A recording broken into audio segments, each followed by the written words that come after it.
Hello there. How are you? I was thinking about this,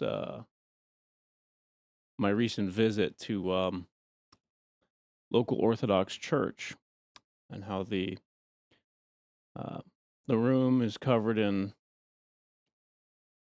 iconography. As you could tell, I like that. Um, I have icons all over my house, although they're not religious icons for the most part. But I do have icons all over my house, and the way that I've decorated actually felt very familiar when I was in this Orthodox church. The people were very kind to me there. They were welcoming. Um, it was a much more solemn room. It was not jump up and down, wave your arms in the air, hoot and holler, applaud. No Christian rock, nothing like that. It was a very somber energy in the room, which I appreciated. And it resonated with me at a much more profound level than things which I had experienced prior. And, beauty is such an interesting thing because people perceive beauty in different ways in different places.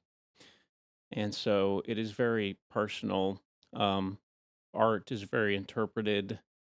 Art is both produced by the painter and by the viewer. And so what you see in an image is possibly different than what the artist intended you to see sometimes, and that's okay. In fact, it's kind of desirable because that means that the art has now transcended the artist and it's now greater than the sum of the parts that the artist put together, and it's now speaking its own messages and people are hearing their own words in it.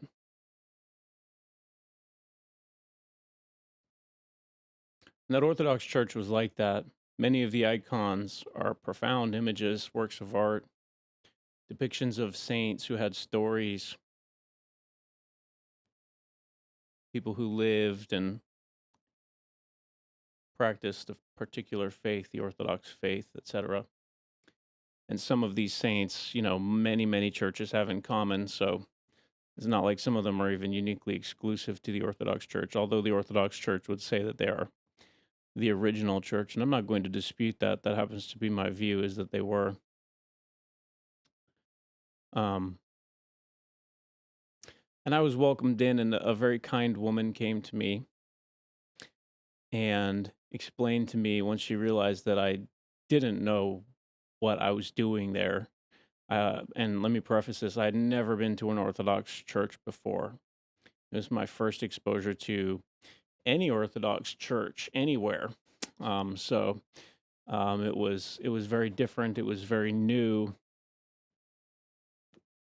It was a lot of learning. It was many things to consider and contemplate.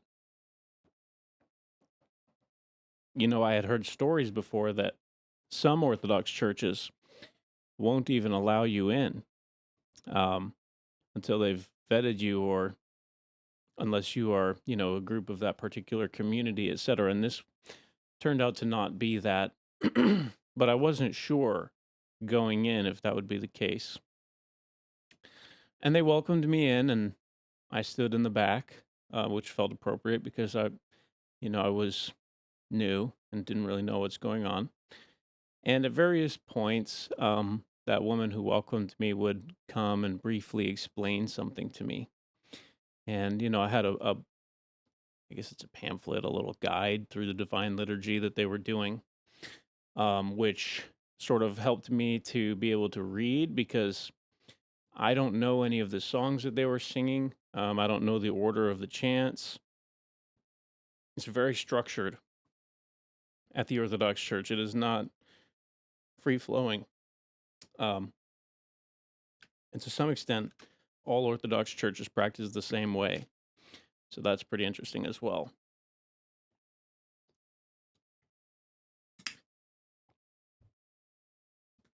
Now, When it came time to take communion, I knew I wasn't allowed to, but I turned to the woman anyway and I said, just to confirm, this is not for me, right? This is only for people who have been baptized. She said, that's correct. You have to be baptized to take communion. And she went and she gathered a small cup of the wine and a piece of bread. And she came to me and she said, this is not communion. You are not going to be eating the body of Christ or drinking of his blood. However, we have blessed this wine and this bread, and you're welcome to receive the blessing if you choose. I said, yes, I will receive the blessing. So I ate the blessed bread and the wine, and that was a kind gesture.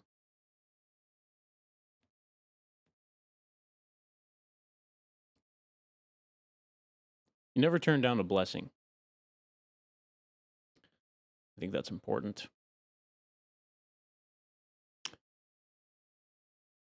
Anyway, at the end of the service, oh, I almost forgot. There was this nice lady nearby, and I guess in affirmation of what she witnessed, she pressed her finger and her thumb and her middle and index finger and her thumb together and did the motion of the cross. In the Orthodox Church, they start with the right shoulder and go to the left. I learned that from the nice lady who welcomed me as well. In the Catholic Church, they go from the left to the right. Details, I guess.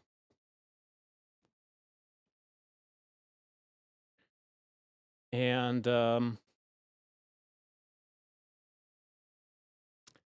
at the end, we had a nice lunch where I sat with some young men who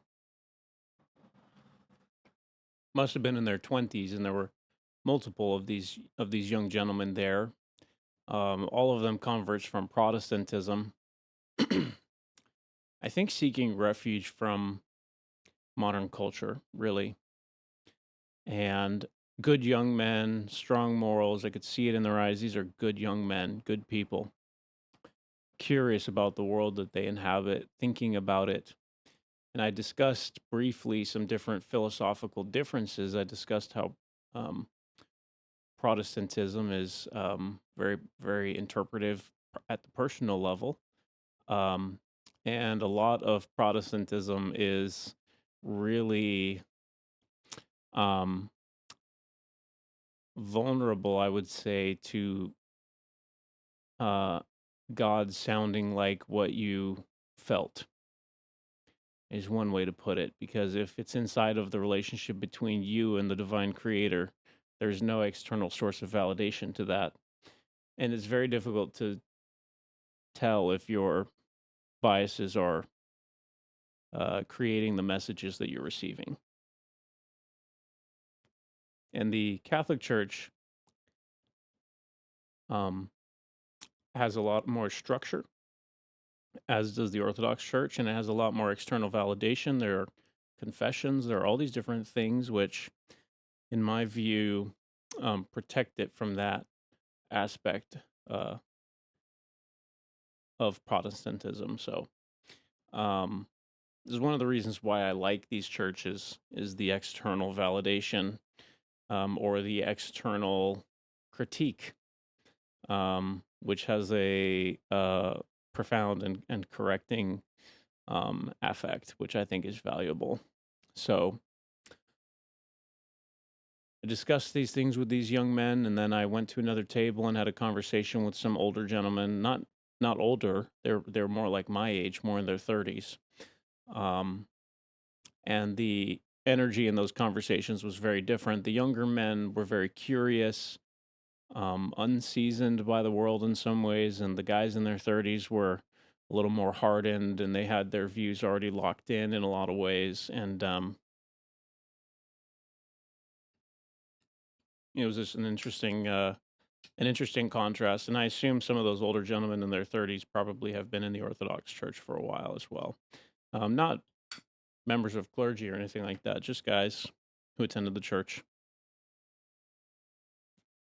But it was a wonderful experience, really. And I'm planning to go back. Totally different than any Christian experience I've ever had at a church. The severity of the ritual, the traditions are taken seriously. I found that very beautiful, and relatively unchanged since, let's say, ballparking 350 AD, possibly a little more recently than that. But they still utter the Nicene Creed in the church, which I thought was very interesting. As somebody who loves history, that to me was one of the most interesting moments. It was hearing the entire room chant the Nicene Creed together. And as somebody coming to a church from the angle of philosophy first and psychology second, um, and then kind of starting just now in my mid 30s to transition into a more particular kind of faith as opposed to a more generic kind of faith. I do have reservations about the stringentness, I guess, of the structure, but I do like the structure. I think that the structure was part of the beauty and the tradition. So it will be interesting to see, how this goes. But regardless, I'm going to go back several times, and I am happy about how kind and welcoming those people were to me. So at any rate, um, Orthodoxy, it was a great first exposure. What a kind group of people. What a sincere group of solemn worshipers practicing their faith, and I do like it. I think that we need more of that. It seemed to me to be a very strong, devout, highly moral group of people, and I'm looking forward to seeing more. So I'll keep you posted. I just went on Sunday. Today's Monday. I just went yesterday morning. I'll keep you posted on how that goes. I'm sure this upload will actually occur tomorrow at 7 a.m. So Tuesday, Monday, Sunday, that's when I went.